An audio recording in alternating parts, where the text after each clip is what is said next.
2009 ബറോഡയിലെ ഒരു വലിയ ഹോട്ടലിൽ നമ്മുടെ മുൻ രാഷ്ട്രപതി, ഒരു ലോകപൗരന്റെ തലത്തിലേക്ക് വളർന്നൊരു മഹാപുരുഷൻ APJ അബ്ദുൽ കലാം സാറ് പരിപാടിയായിട്ട് ബന്ധപ്പെട്ട് വന്നിരിക്കുന്ന സമയം അദ്ദേഹത്തിന് വൈകുന്നേരം ഒരു ഫോൺ കോൾ വന്നു. ആ ഫോൺ കോൾ ഡോക്ടർ ശൈലേഷ് മേത്തയുടെയാണ്. അദ്ദേഹത്തിന് 69 വയസ്സുണ്ട്. ഭാരതത്തിൽ അറിയപ്പെടുന്ന കാർഡിയാക് സർജൻ. ഒരു ദിവസം കുറഞ്ഞത് 10ഓളം ഹൃദയ ശസ്ത്രക്രിയ ചെയ്യുന്നയാൾ. മനുഷ്യരക്തം തന്റെ കൈകളിൽ പുരളാത്ത ഒരു ദിവസം പോലും അദ്ദേഹത്തിനില്ല. അദ്ദേഹത്തിന് കിട്ടണമെങ്കിൽ കുറഞ്ഞത് 6 മാസം മുമ്പ് ബുക്ക് ചെയ്യണം. അദ്ദേഹമാണ് സാറിനെ വിളിച്ചത്. എനിക്കൊരു 10 മിനിറ്റ് വേണം, ഞാൻ വലിയ പ്രശ്നത്തിലാണ്. അദ്ദേഹം പറയുന്നുണ്ട്, ഇതൊരു ഇമോഷണൽ അല്ല ശൈലേഷ് മേത്ത, അങ്ങ് വന്നോളൂ, അങ്ങക്ക് എന്താ പ്രശ്നം, നേരിട്ട് പറയണം. അങ്ങനെ ഹോട്ടലിൽ അദ്ദേഹം എത്തുന്നു. ഇവര് സംസാരിക്കുന്നു. അദ്ദേഹം പറയുന്നു, 2008 ഡിസംബർ 25-ാം തീയതിയാണോ 26-ാം തീയതിയാണോ അദ്ദേഹത്തിന്റെ ഹോസ്പിറ്റലിൽ യങ് പേരൻസ് വരുന്നു, ചെറുപ്പക്കാരായ മാതാപിതാക്കൾ. അവരുടെ കൂടെ ഒരു 5 വയസ്സായ മിടുക്കിയായ ഒരു പെൺകുട്ടിയുണ്ട്. ശൈലേഷ് മേത്ത സാറിന്റെ യങ് ടീം പരിശോധിച്ചതിന് ശേഷം അദ്ദേഹം രോഗി നോക്കുകയുള്ളൂ. ഈ കുട്ടിക്ക് ഹൃദയ സംബന്ധമായ പ്രശ്നമാണ്. ജൂനിയർ ഡോക്ടേഴ്സിനെ കണ്ടു, അവർ പരിശോധിച്ചു. അവരോടും തന്നെ പറഞ്ഞു, ഒന്നും ചെയ്യാനില്ല, സാറിനെ കണ്ടിട്ട് കാര്യമില്ല. ഈ ചെറുപ്പക്കാരി അമ്മ പൊട്ടിക്കരഞ്ഞു. എവിടെ ചെന്നാലും ഇത് തന്നെയാണ് കേൾക്കുന്നത്. ഞങ്ങൾക്ക് അദ്ദേഹത്തിന് കാണാൻ, എന്റെ കുഞ്ഞിന്റെ ഈ കേൾഷീറ്റ് ഒന്ന് കാണിക്കാനെങ്കിലും അവസരം തരൂ, ഞങ്ങൾക്കൊന്നും ചെയ്യാനില്ല. മിടുക്കിയ കുട്ടി അതിലൂടെ ഓടിപ്പാഞ്ഞ് നടക്കുന്നുണ്ട്. ഏതായാലും ഡോക്ടർ ശൈലേഷ് മേത്ത അറിഞ്ഞു. അദ്ദേഹം അവരെ തന്റെ ക്യാബിനിലേക്ക് വിളിപ്പിച്ചു. അവിടെ ചെന്നു. ഇവർ കൊടുന്ന കേൾഷീറ്റ് തുറന്നു നോക്കി. ആദ്യത്തെ 2 പേജ് നോക്കി കഴിഞ്ഞിട്ട് സാർ പറഞ്ഞു, സോറി, എനിക്ക് സങ്കടമുണ്ട്, എനിക്കൊന്നും ചെയ്യാനില്ല. ചെയ്യാനുള്ളത് ഈ നിമിഷം തന്നെ ഈ കുട്ടിക്ക് ഓപ്പൺ ഹാർട്ട് സർജറി ചെയ്യണം. അങ്ങനെ ചെയ്താൽ 70% ഈ കുട്ടി രക്ഷപ്പെടാൻ സാധ്യതയില്ല. 30% പ്രതീക്ഷയുള്ളൂ. ഈ കുട്ടി സർജിക്കൽ ടേബിളിൽ നിന്നും ജീവനോടെ കൊണ്ടുവരാൻ സാധ്യമല്ല. സർജറി ചെയ്തില്ല എങ്കിൽ 3 മാസത്തിനകം കുട്ടി മരിക്കും. നിങ്ങൾ ആലോചിക്കൂ, എന്ത് ചെയ്യണം? പൊക്കോളെന്നാണ് അദ്ദേഹം കരുതിയത്. ഈ ചെറുപ്പക്കാരായ മാതാപിതാക്കൾ ആലോചിച്ചിട്ട് പറഞ്ഞു, സർ, അങ്ങ് സർജറി ചെയ്യണം. സാറാകെ ഞെട്ടിപ്പോയി. എന്തിനാ? എനിക്കൊരു ഉറപ്പുമില്ല, അങ്ങ് കൈവിടരുത്. അങ്ങനെ ഈ അമ്മയുടെയും അച്ഛന്റെയും കണ്ണീര് കണ്ട് സർജറി ചെയ്യാൻ തീരുമാനിച്ചു. ഒരാഴ്ച മുമ്പ് എന്റെ പ്രിപ്പറേഷൻ വേണ്ടി കുട്ടിയെ അഡ്മിറ്റ് ചെയ്തു. വൈകുന്നേരം റൗണ്ട്സിന് ചെല്ലുമ്പോൾ ഈ അമ്മ, ചെറുപ്പക്കാരിയായ അമ്മ, തന്റെ മോളോട് പ്രാർത്ഥിപ്പിക്കുന്നതും നല്ല കാര്യങ്ങൾ പറഞ്ഞു കൊടുക്കുന്നതും ഈശ്വര കാര്യങ്ങൾ കുട്ടിയെ കൊണ്ട് പറയിപ്പിക്കുന്നതും ഡോക്ടർ ശ്രദ്ധിക്കുന്നുണ്ട്. ഓപ്പറേഷൻ ദിവസമായി. തിയേറ്ററിൽ കുട്ടി കൊണ്ടുവന്നു. പച്ച ഉടുപ്പൊക്കെ ഇടിപ്പിച്ചു. ഇവിടെ സർജിക്കൽ ടേബിളിൽ കിടത്തി.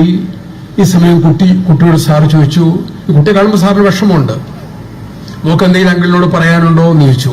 ഉണ്ട്, എനിക്കൊരു ഡൗട്ട് ഉണ്ട്. എന്താണെന്ന് ചോദിച്ചു. എന്റെ ഓപ്പൺ ഹാർട്ട് സർജറി ആണോ എന്ന് ചോദിച്ചു. സാറ് പറഞ്ഞു, അത് നീ പേടിക്കണ്ട, വേദനയൊന്നും അറിയില്ല, നീ പേടിക്കേ വേണ്ട. കുട്ടി പറഞ്ഞു, സാർ, എനിക്ക് പേടിയില്ല, എനിക്കൊരു സംശയമാണുള്ളത്. ഇത് ഓപ്പൺ, എന്റെ ഹൃദയം മുഴുവനായിട്ട് തുറക്കുമോ? ഡോക്ടർ വീണ്ടും പറഞ്ഞു, നീ പേടിക്കല്ലേ, ഞങ്ങൾ ചെറിയൊരു കുത്തിവയ്പ് തരും, നീ ഉറങ്ങിപ്പോവും, കുറച്ചു നേരം നീ കണ്ണു തുറക്കും, എല്ലാം ശരിയാവും. അങ്കിൾ, എനിക്ക് പേടിയില്ല, എനിക്കൊരു സംശയമാണുള്ളത്. ഡോക്ടർക്കൊന്നും പറയാനില്ല. ശരി, നിന്റെ സംശയം ചോദിച്ചോളൂ. എന്റെ അമ്മ എന്നോട് പറഞ്ഞിട്ടുണ്ട്, ഈശ്വരൻ വസിക്കുന്നത് ഹൃദയത്തിന്റെ അകത്താണെന്ന് പറഞ്ഞിട്ടുണ്ട്. ഞാൻ കണ്ണടച്ചു നോക്കിയാൽ കാണുന്ന മുഴുവൻ ഇരുട്ടാണ്. അങ്ങ് എന്റെ ഹൃദയം തുറക്കാൻ പോവുകയാണ്. അങ്ങനെ തുറക്കുമ്പോൾ അതിൻ്റെ അകത്തിരിക്കുന്ന ഈശ്വരനെ എന്റെ അന്വേഷണം അറിയിക്കണം. 1. 2, ഈശ്വരൻ എങ്ങനെയാണ് ഇരിക്കുന്നതെന്ന് അങ്ങ് ശ്രദ്ധിച്ചു നോക്കി എനിക്ക് പറഞ്ഞു തരണം. ഡോക്ടറെ കണ്ണു നിറഞ്ഞു, കുട്ടിക്ക് ഇഞ്ചക്ഷൻ കൊടുത്തു, അവൾ ഉറക്കത്തിലേക്ക് പോയി, ബോധം കിട്ടു, സർജറി ആരംഭിച്ചു. ആദ്യത്തെ 45 മിനിറ്റ് കഴിഞ്ഞു. ഈ കുട്ടിയുടെ ആ കുഞ്ഞു ഹൃദയത്തിൽ ഒരു തുള്ളി രക്തം പോലും വരുന്നില്ല. കുട്ടിയുടെ ശരീരത്തെ ഘടിപ്പിച്ചിരിക്കുന്ന യന്ത്രങ്ങളെല്ലാം കുട്ടി സിങ്കിങ് ആണെന്ന് കാണിച്ചു തുടങ്ങി. ഡോക്ടറെ കണ്ണു നിറഞ്ഞൊഴുകി. നേഴ്സ് കണ്ണട മാറ്റി കണ്ണക്കുപ്പി കൊടുത്തു. ജൂനിയർ ഡോക്ടറോട് പറഞ്ഞു, ഇനിയൊന്നും നമുക്ക് ചെയ്യാനില്ല, ഞാൻ തോറ്റു, തുന്നിക്കെട്ടിക്കോളൂ എന്ന് പറഞ്ഞു. എല്ലാം സിങ്കിങ് ആണ്.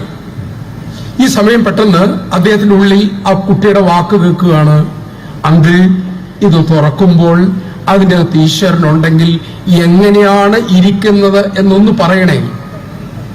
ഈ നിമിഷം സർജറി ടേബിളിന്റെ താഴെ കൈ ഇങ്ങനെ താഴെ കൂട്ടിപ്പിടിച്ച് അദ്ദേഹം മനസ്സാ പറയാണ്, ഈശ്വര അങ്ങുണ്ടോ എന്നെനിക്കറിയില്ല, ഞാൻ അന്വേഷിച്ചിട്ടില്ല, പക്ഷെ അങ്ങുണ്ട് എന്ന് ഈ കുഞ്ഞും അവളുടെ അമ്മയും ഉറച്ചു വിശ്വസിക്കുന്നു.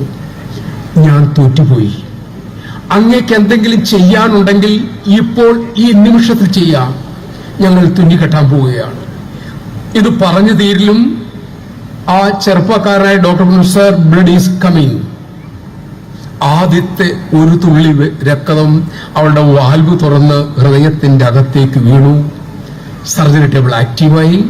നീണ്ടുനിന്ന 4.5 മണിക്കൂർ സർജറി. എല്ലാം ശരിയായി.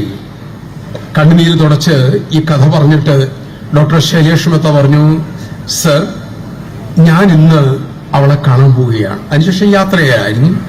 ഇന്ന് ഞാൻ അവളെ കാണും. ഇനി കുറഞ്ഞൊരു 60 വയസ്സ് പൂർണ്ണ ആരോഗ്യത്തോടെ ഈ കുഞ്ഞു ജീവിക്കും. അവൾക്ക് കുടുംബജീവിതം നയിക്കാം. പക്ഷെ എന്റെ പ്രോബ്ലം അതല്ല. അങ്ങേക്ക് എന്താണ് ഇനി പ്രോബ്ലം ഉള്ളത്? അബ്ദുൽ കലാം സാർ ചോദിച്ചു. അദ്ദേഹം പറഞ്ഞ വാക്കുതാണ്, ഞാൻ ഇന്ന് അവളെ കാണുമ്പോൾ ആ കുഞ്ഞെന്നോട് ചോദിക്കും, അങ്കിൾ ഈശ്വരനെ കണ്ടുവോ? ഈശ്വരൻ എങ്ങനെയാണ് ഇരിക്കുന്നത്? ഞാൻ എന്ത് ഉത്തരമാണ് ആ കുട്ടിയോട് പുഞ്ചിരിച്ചുകൊണ്ട് ഈറനണിഞ്ഞ കണ്ണുകളോടെ ആ അബ്ദുൽ കലാം എന്ന മഹാപുരുഷൻ പറഞ്ഞു, അങ്ങ് ആ മോളോട് പറയണം, മക്കളെ നിന്റെ കുഞ്ഞു ഹൃദയത്തിലേക്ക് ഒരു തുള്ളി രക്തമായി ഈശ്വരൻ ഇറങ്ങി വരുന്നത് ഞാൻ കണ്ടു. ഈശ്വരനെ കാണാനാവില്ല, അനുഭവിക്കാനാകും. ഇത് പറഞ്ഞു കഴിഞ്ഞിട്ട് അബ്ദുൽ കലാം സാർ അന്ന് തന്റെ മുള്ളിലിരുന്ന ഇതുപോലെ ഇരിക്കുന്ന യങ് മദേഴ്സിനോടും യങ് ഫാദേഴ്സിനോടും പറഞ്ഞു, എന്നോടൊന്ന് ഡോക്ടർ ശൈലേഷ് മെത്ത ഒരു കാര്യം പറഞ്ഞു, I am now 69 years old. ഞാനിപ്പോൾ 69 വയസ്സായ ഒരാളാണ്. ഞാൻ ഇന്നൊരു കൾച്ചർ ഉള്ളയാളാണ്. എന്നെ ആ കൾച്ചർ ഉണ്ടാക്കിയത് ആ 5 വയസ്സായ പെൺകുട്ടിയാണ്.